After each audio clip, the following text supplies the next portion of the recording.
So guys, before we get started, don't forget we do have that amazing discount code thanks to Tier 0 Games going on right now. And all you have to do is put in ZWGames5 to get 5% discount on your total order at tier0games.com. The links will be in the description below. What's up YouTube, Dodo here from Z4 Games, bringing you my personal favourite and something that I think could possibly be one of, if not the best deck of the format, and that is the brand new deck of Adamancipators. Now what I'll be doing with this profile is I'll be taking you through a full analysis of the deck, exactly what it does and my personal build and why I've built it that way. If this video gets at least 50 likes, I will do a test hand combo video so you guys can kind of see how the deck operates and where it kind of goes from here. With that said and done, please smash the like button, hit the notification bell and subscribe so you do not miss out on anything. Now let's move on to what could possibly be the best deck of the upcoming format or the current format we're in and possibly after we get out of lockdown. Adamancipators. So, Adamancipators are a brand new archetype that came out in Secret Slayers. Now, it consists of a rock-based deck that can use and abuse the consistent rock forms of Block Dragon alongside the powerful engine of the Dodo Go Go Go Zubababa archetype as well. I will show you that engine and why we choose to use that as we go through as well. With that said and done, let's get cracking. To start off with the most expensive card from the Adamancipator set, and that is Triple Adamancipator Researcher. Now the reason this card is so good is as long as you control a rock monster, you can special summon this card from your hand. You then excavate the top 5 cards of your deck, which all the Adamancipator tuners do, and special summon one level 4 or lower non-tuner rock monster. Place the rest on the bottom of the deck. You can only use each effect once per turn, which means you can only special summon it via its own effect once per turn, and you can only excavate via its effect once per turn as well. We then play Triple Adamancipator Analyzer. This card is more for going second. So if only your opponent controls a monster, you can special summon this card from your hand. During the main phase again, excavate the top 5, special summon one non-tuner level 4 or lower rock monster. And again, they're both hard once per turns. And then we have Triple Adamancipator Seeker. This one is if you control an Adamancipator monster, you can special summon this card from the hand. Again, excavate top 5, hard once per turn, special summon one level 4 or lower rock monster. You can see where the synergy comes in from the rest of the Dodo Go Go Go engine. And the last Adamancipator card that we play in this version is Double Adamancipator Crystal Dragite. This because it gives you your Dragite Synchro monster a form of protection or a form of negation, and it's the only one that when it special summons you get to draw a card off of an Adamancipator's effect. The other two actually let you stack your deck, so it's better for a pure version if you want to play the wind and the fire one, but in this build this is all you really need, and some even cut this down to 1 as well. For the last of the Adamancipator cards, we play Triple Adamancipator Signs. This is a soft Monster Reborn, and it's insane. So target one rock monster in your graveyard, special summon it in defense position. Then if you special summoned an Adamancipator monster by this effect, you take one level 4 or lower rock monster from your deck and place it on top of your deck. So you can stack it with any rock monster of level 4 or lower. So if you've got an Adamancipator monster's effect to excavate and you're like, I really need to hit that card with it, you just go, oh no, I'm going to stack it legally and do it anyway. So that's the last of the Adamancipator monsters and cards. Then for the extenders of the deck, so not including the Go Go Go engine, I will show you those later. We do play Triple Doki Doki. This card's insane, actually insane. This is totally under the radar until this deck comes out. So you can discard one rock monster, special summon from your deck, one rock monster that has the same original attribute and level as that monster. For face out attack position or face down defense position. That doesn't bother me. You can just discard a level 4 rock, you're going to bring out your Adamancipator Analyzer, excavate and extend, and you've got an instant Synchro 6. If you bring out any of your other Adamancipators that are level 2s, you've got an instant Synchro 4. And then if you bring out your Go Go Go's, if you've got additional furthers of extension, it doesn't negate their effects. So you get to go, okay, special summon the Go Go Go's from hand, special summon the Go Go Go from graveyard. It lets you keep going. The busty card, which will probably get hit, is the Block Dragon. Now the reason you play this is you can actually resolve it during your opponent's turn as well. Now the way this card works is you can search out, or the 9 out of 10, what you're going to do is when this hits the graveyard, you search out your Adamancipator Researcher, your Adamancipator Seeker, and your Gigantis. that gives you your instant combo again in a circle. So I'm just going to show you the 2 Gigantis that we play here anyway. Alternatively, you can search out one of the Go Go Go monsters that you might need, or you can actually search out your Go Go Go Giant, which allows you to have a next turn play. So its special summon effect isn't a hard once per turn. As long as you've got the materials to banish from the graveyard, you can do it as many times as you want. The idea is, you do this during your turn, you replenish your hand, or you use your hand to extend further. Then you bring this back. During your opponent's turn, not only can it protect rock monsters and be a 3k defender, if it leaves the board because you decide to use an IP effect, for example, you then get to replenish your hand so you can go again during your next turn. It's insane. Actually insane. Very, very powerful. And then the Gigantis is just there because you banish one earth monster, special summon it. It's a rock monster, and again, it allows you to extend further and go into your rank 4 Abyss Dweller as well. And then for the final kind of extender card is the 1 Mecha Phantom Beast O-Lion. Now, I was playing around with Jet Synchron, and then I kind of had to go back with O-Lion. There's both pluses and negatives for both. Jet Synchron, because it's a level 1, gives you access to level 9s and level 7, and even more consistently level 5 synchros. The issue is 7s and 5s aren't massively amazing, and the 9s are okay. You've got Trish, which is probably the best one that you want to use. Whereas O-Lion allows you to use your already built boards to go into your rank, your Synchro 4s, 6s and 8s. So it's a little bit more consistent and synergizes with the deck a lot more. The only issue is the token it brings out is a level 3 wind. So you then have to use that to go into your other monsters. So ideally you're going to be going into either another Link monster to go into your Appaloosa, but you should already be an Appaloosa by this point, or you're going to be using it to go into your IP Masquerena, which is 9 out of 10 what I personally use it for, because I don't want to take up the extra space in my extra deck for something like a Link Spider, but I can understand why. And then finally, for the other extenders, I do play the 2 Quackimiru Guardians still. The reason I like this is because if I excavate it off the top of the deck with one of my Adamancipators, even if it is my 5th summon, so if I'm on my 4th summon and the excavation will be my 5th, put me in Nibiru territory, if I excavate this, my opponent can't Nibiru me. I'm just like, cool, I'm just going to go combo crazy. And I'm going to get everything done, and my opponent's not going to be able to deal with it. So this is actually a really, really good card. It's also really, really good if your opponent is planning to ash you. If you normal summon this because you've got nothing else and maybe an Adamancipator researcher you can special summon, you normal summon this, you normal summon your Adamancipator researcher, you use her effect. If they try to ash you, you go, alright, Guardian, if you're that determined to keep it. And it just allows you to keep on going and extending your plays even further. A lot of people don't play it, and I completely understand why. It can be a bit of a bricky card, but because I've decided to go massive first with this deck, I really, really like Guardian. And I just like the ability to rip it off the top of the deck on my 5th summon, because it's like, your opponent's like, I'm going to Nibiru you. The second that monster hits the ball, I'm going to Nibiru you, and you go, Guardian, they go, oh crap, I can't Nibiru you now. And then the idea is you continue to combo off, and then by the time you're ready to make an Appaloosa, that's when you get rid of your Guardian. You either use it as rank 4 material or a level 4 material to go into your level 8 or level 6 synchros, and then you kind of go from there. But you keep it on board as a nice defensive play against your opponent's Nibirus. And then the double Century Soldier of Stone, I'm actually considering cutting this. This is very, very specific. But the reason you play this is purely because it allows you to get into Nat Beast. Now you could arguably play at 1, but the way this works is if you excavate this, you've got instant Nat Beast plays.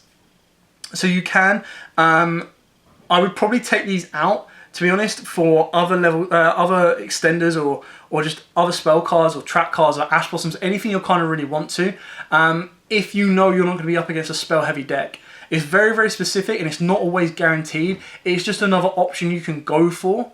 Yeah, it's just something you can use. I play Nat Beast in this version, but it's one of the cards you could easily sacrifice with no arguments. And then the 1 Nibiru, it could easily be 2 more Nibirus as well. The reason I play this at 1 is because I've got the Gallant Granite in the extra deck to search it. Now, Granite is actually very, very consistent in this deck because you either search out your Block Dragon, you search out your Research if you don't already have it, and then you can also search out your Nibiru. Now, I do play Union Carrier, which gives me another route to my Block Dragon, so I can also search out Nibiru, and then it gives me the threat on my opponent is that I'm going to either... you've got to try and break my board, which can be like an Abyss Dweller, Savage Dragon, a Block Dragon, plus an Appaloosa, and a Nibiru in hand. Or I'm just going to sit on the threat of having it. You know I've got a Nibiru in my hand. You make 5 summons without getting into negate, I'm going to Nibiru you. And then we go on to the Dodo Go Go Go engine. So we play triple Dodo Dwarf gloves, double Go Go Go Gaius, single Go Go Go Giant, and single Utopic Onomatopoeia. Now, you've got to be very, very careful on this, and this is something that you need to watch out when you're playing against this deck. Dodo Dwarf cannot summon another Go Go Go monster, so it can't summon Gaius, it can't summon Giant, it can't summon itself from the hand. It can only summon Utopic Onomatopoeia because Onomatopoeia counts as Dodo Go Go Go, Ga Ga Ga, and Zubababa, so it actually counts as the material that this requires to special summon it from hand. So make sure you keep an eye on that. The combo is that you would search out your gloves and your Onomatopoeia. You normal summon your gloves, you special summon your Poeia, and that gives you an instant rank 4 play. Now the reason that gloves is so good is because it is a free material. As long as you control another Go Go Go or Ga Ga Ga monster, Dodo monster, which is obviously Gaius itself, Onomatopoeia, or Giant, you can special summon it back from the graveyard. So if you normal summon this, special summon this, normal summon or special summon out your Adamancipator Researcher, you excavate, use Researcher and Gloves to make a Synchro 6, and then Gloves can come straight back and make a rank 4. So you've got a lot of consistency to play with one that way. Gaius is if, so it's if not a 1 effect, which is great. Another Go Go Go monster is special summoned except during the damage step. You can special summon this card from the graveyard, but you can't conduct your battle phase the turn you activate this. So make sure that if they activate this during their turn and they plan to attack, they can't. But it's also there just because it allows them to extend further on their first turn plays as well. Poeia is a bit of a brick, but it is what it is. You need it in your hand to go off of gloves to get the special summon, because like I said, it's the only one that can do it. And Giant is something that you can search off of your block dragon in order to normal summon it next turn to special summon one back from the graveyard and instantly give you a rank 4 play. Again, remember, when this card uses its effect from the graveyard, if it leaves the field not as an XYZ material, it will get banished. But if you overlay it as an XYZ material and detach it, it goes straight back to the graveyard, giving you fodder for your block dragon. Hope that's explained the Go Go Go engine and why people use it. It's a very, very nice extending engine in this particular deck. And then obviously you've got the triple Onomata pickup. This one is when this card is activated, you add one Onomat card from your deck to your hand, except itself. You can target, this is an effect most people forget, but it's really, really good if you've got your Dododos, so your Doki Dokis, and some of your researchers on board to give you instant Synchro level 8s or rank 4 plays. You can target one Zubababa, Ga Ga Ga, Go Go Go, or Dodo monster you control. All monsters you currently control become that monster's level until the end of this turn, even if this card leaves the field. So you can build yourself rank 4 cards out of level 2s as well, so keep that in mind. So obviously this searches you out, this, which is why we only play this at 2. You can only activate one Onomatopoeia per turn, send one card from your hand to the graveyard, add up to 2 of these monsters from your deck. You cannot add 2 from the same category. Now again, this is something that's confused a lot of people, which I completely understand with. So it says you can only add one Zubababa, Ga Ga Ga, Go Go Go, or Dodo. Now, because Dodo Dwarf is also a Go Go Go gloves, and because Utopic Onomatopoeia is Zubababa, Dodo Go Go Go, and Ga Ga Ga, you can search both of these because you class them as one particular category. So for example, you say, this is going to be my Zubababa card, and this is going to be my Go Go Go card. If you wanted to search your dwarfs with Giant or Gaius, this then becomes your Dodo card, and they become your Go Go Go cards. It's a very, very fine-tuned ruling, and kind of poorly written in a sense, but it's just something you have to keep in mind, is that you can search them out. They class, as long as they've got like double names, they class in one particular category. So you say, this is my Go Go Go card, this is my Zubaba card, even though they class as both. Technically you could search out 2 Utopic Onomatopoeias if you wanted to as well. So that's something to keep in mind for your plays when you're playing against people as well. And then finally you've got Triple Infinite Impermanence, because it's one of the hardest cards for your opponent to stop as a negation. Like, they can call by an Ash, they can negate an Ash, but for you to like imperm a Winder, for you to imperm a Appaloosa, it completely shuts them down. They're like, yeah, cool, I've just put all that resource into that card and I've just lost it all. So that's why I play Triple Imperm. Moving on to the extra deck, we play one of the coolest looking Adamancipator cards, and that's Adamancipator Risen Dragite. This card is awesome. I absolutely love this card. So it's just one tuner and one-on-one non-tuners. During your main phase, you can excavate up to the top 5 cards. You excavate the top 5 cards of your deck. And if you do, non-target, non-destruction, you can return cards your opponent controls to the hand up to the number of excavated rock monsters. Place the rest of the cards on the bottom of the deck in any order. So you excavate 5, you just go, those 5 cards are going back to your hand. Very, very cool card, and if your opponent doesn't respond to its activation because it's non-target, they're going to lose it all. You thought that Tiramisu had a good effect? No. This card has a good effect. I'm joking. It's like Tiramisu's effect is insane. I hate that card. So good. Anyway, when your opponent activates a spell or trap card or effect while a water monster is in your graveyard, quick effect, negate the activation, and if you do, destroy it. You can only use the effects once per turn. So it even has a built-in negate effect. This card's insane. I love it. Such a good card. The most consistent Adamancipators synchro monster is the Raptite. So again, you just excavate the top 5 cards of your deck and then special summon a rock level 4 or lower rock monster. Just an excavated rock monster, sorry, in defense position. And then place the rest on the bottom so it can bring out your tuners and let you extend even further. If you have a wind monster in your graveyard during your opponent's turn, you can quick effect target 1 card of your opponent's graveyard and banish it. Now, we don't actually run any winds apart from, of course, O-line, which is really good and some people do forget, but it's very rare that you leave Raptite on the board because normally Raptite is going to go into either a Crystal Wing or a Savage Dragon. Now, Savage Dragon is something you really have to make before you end your turn because then that allows you to protect yourself against like a Lightning Storm and also protects you against a evenly matched as well. The One Nat Beast. Now, I'm actually considering putting Link Cross in here. If any of you have seen the OCG duel, there's an OCG duel out there where the Adamancipator player plays the field spell plus Shooting Star Dragon, and he uses the field spell to stack his deck with 5 tuners, and then uses Shooting Stardust Dragon's effect to reveal the top 5 cards, and it can attack 5 times. It's just like, that's nutty. I've also been shown a version where you make Sparking Dragon during your opponent's turn as well, which is really, really good.